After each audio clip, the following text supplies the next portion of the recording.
এই মুখ্যমন্ত্ৰীৰ মহিলা উদ্যমিতা আঁচনি তাৰ ভেৰিফিকেশনৰ কাম চলি আছে। নমস্কাৰ, আজি হৈছে 15 ডিচেম্বৰ। অৰুণোদয় আৰু লাখপতি বাইদেউক লৈ ইতিমধ্যে আহি পৰিছে এক বহুতেই ভাল খবৰ। হয়, অৰুণোদয়ৰ পৰা লাখপতি বাইদেউলৈকে গোলাঘাটত মুখ্যমন্ত্ৰী ডক্টৰ হিমন্ত বিশ্ব শৰ্মাৰ 11টা বৃহৎ ঘোষণা। ৰাজ্যবাসীৰ বাবে মুখ্যমন্ত্ৰী ডক্টৰ হিমন্ত বিশ্ব শৰ্মাৰ 11টা বৃহৎ ঘোষণা। লাখপতি বাইদেউ আবেদনকাৰীৰ বাবে আহিছে ইতিমধ্যে ভাল খবৰ। খুব সোনকালে মহিলাসকলে পাব ধন। চলি আছে ভেৰিফিকেশ্যনৰ কাম। 2025 বৰ্ষত 10,000, পৰৱৰ্তী বৰ্ষত 15,000 দিব চৰকাৰে। ধন পাবৰ বাবে মহিলাসকলক দিয়া হ'ব নডেল চাৰ্টিফিকেট। ইতিমধ্যে জিল্লাই জিল্লাই মাইক্ৰ' ফাইনেন্সৰ ঋণী মহিলাৰ বাবে ঋণ মাফ কৰিছে চৰকাৰে। 15 তাৰিখৰ পৰা ৰাজ্যৰ 20 লাখ লোকক দিয়া হ'ব ৰেচন কাৰ্ড। জিল্লাই জিল্লাই বিতৰণ কৰা হ'ব ৰেচন কাৰ্ডসমূহ। 15 তাৰিখৰ পৰা 28 ডিচেম্বৰলৈকে অনুষ্ঠিত হ'ব অৰুণোদয় হিতাধিকাৰী সভা। অৰুণোদয় পাবলৈ বাধ্যতামূলকভাৱে পঞ্জীয়ন কৰিব লাগিব আপোনাৰ নাম। বাছনি সভাত নাম অন্তৰ্ভুক্ত কৰিলেহে পাব অৰুণোদয়। প্ৰতিটো সমষ্টিতে 10,000কৈ অতিৰিক্ত মহিলাক দিয়া হ'ব ধন। বানত ক্ষতিগ্ৰস্তৰ বাবে চৰকাৰে মুকলি কৰিলে ইতিমধ্যে ধন। উপকৃত হ'ব 6,86,887টা পৰিয়াল। বানপীড়িত গৃহ পশু ফিচাৰী হেৰুওৱা লোকে পাব এই ধন।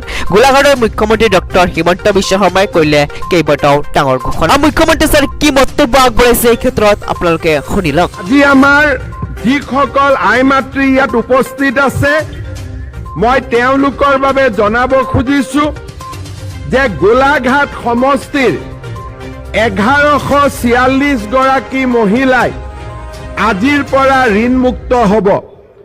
বোকাখাট সমষ্টিৰ 820 গৰাকী মহিলা আজিৰ পৰা ঋণমুক্ত হ'ব।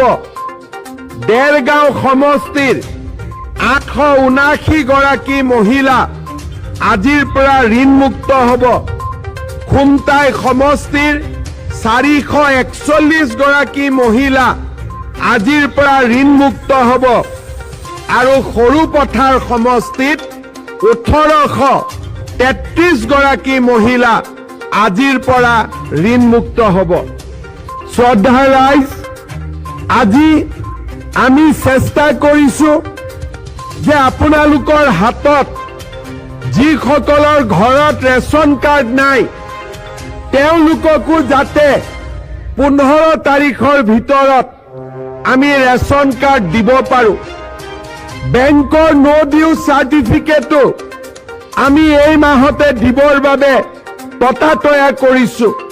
কাৰণ ইয়াৰ পিছত দুটা ডাঙৰ আঁচনি আপোনালোকৰ বাবে আহি আছে।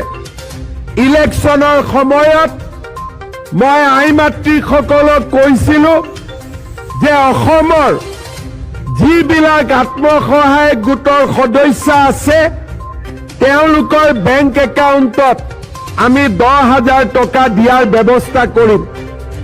10,000 টকাৰ লগত ভৱিষ্যতে তেওঁলোকে যাতে বেংকৰ পৰা লোন পায় তাৰ কাৰণেও আমি ব্যৱস্থা ল'ম। আজি আমি এই মুখ্যমন্ত্ৰীৰ মহিলা উদ্যমিতা আঁচনি তাৰ ভেৰিফিকেশ্যনৰ কাম চলি আছে আৰু খুব সোনকালে তাৰ 10,000 টকা আই মাতৃসকলে লাভ কৰিব।